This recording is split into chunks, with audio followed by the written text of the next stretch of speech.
आप तो सबको कटघरे में खड़ा करते हैं।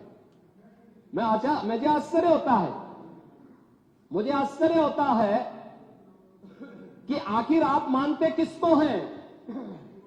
आप मानते किसको हैं?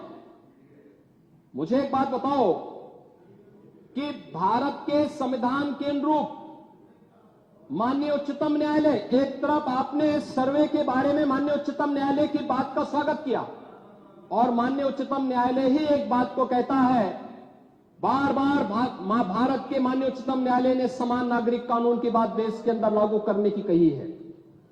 और भारत अकेला देश है जिसमें बहुसंख्यक समाज अपने लिए विशेष अधिकार की मांग नहीं करता है, बल्कि एक समान नागरिक कानून की मांग कर रहा है। और अगर एक माननीय न्यायाधीश ने, इलाहाबाद उच्च न्यायालय के एक माननीय न्यायाधीश ने उस समान नागरिक कानून की वकालत की, तो आप उनके खिलाफ महाभियोग का नोटिस राज्यसभा में दे दिए। या आपके दोहरे चरित्र को नहीं दिखा दो तो क्या है ये? आखिर दुनिया के अंदर यही हो रहा है, लेकिन भारत के अंदर बहुसंख्यक समाज कह रहा है कि साहब एक समान नागरिक कानून लागू करो।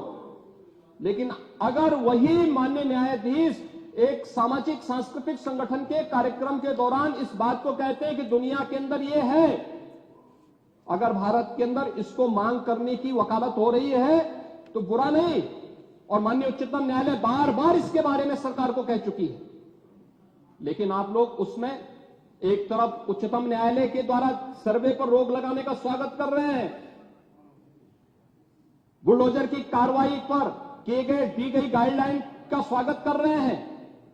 उसका तो स्वागत हमने भी किया है, क्योंकि उत्तर प्रदेश अकेला राज्य है जिसने बुलडोजर की कार्रवाई को अक्सरशः सुप्रीम कोर्ट की उस गाइडलाइन के अनुसार अंजाम दिया है।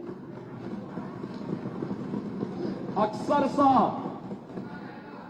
और इसीलिए मैं कह रहा हूं कि यही स्थिति है कि माननीय न्यायाधीश इलाहाबाद उच्च न्यायालय ने अगर वक्तव्य दिया समान नागरिक कानून के बारे में, तो समाजवादी पार्टी, कांग्रेस, इन सब के लोगों ने राज्यसभा में उनके खिलाफ एक महाअभियोग की नोटिस ही देकर के आप सच को मुंह जबरदस्ती बंद करना चाहते हैं।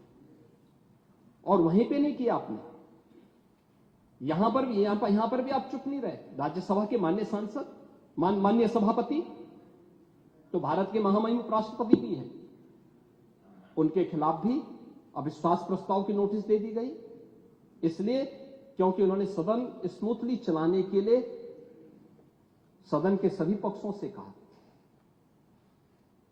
एक सभापति के रूप में, एक चेयरपर्सन के रूप में उनकी जिम्मेदारी यही है, उन्होंने इसी बात को कहा।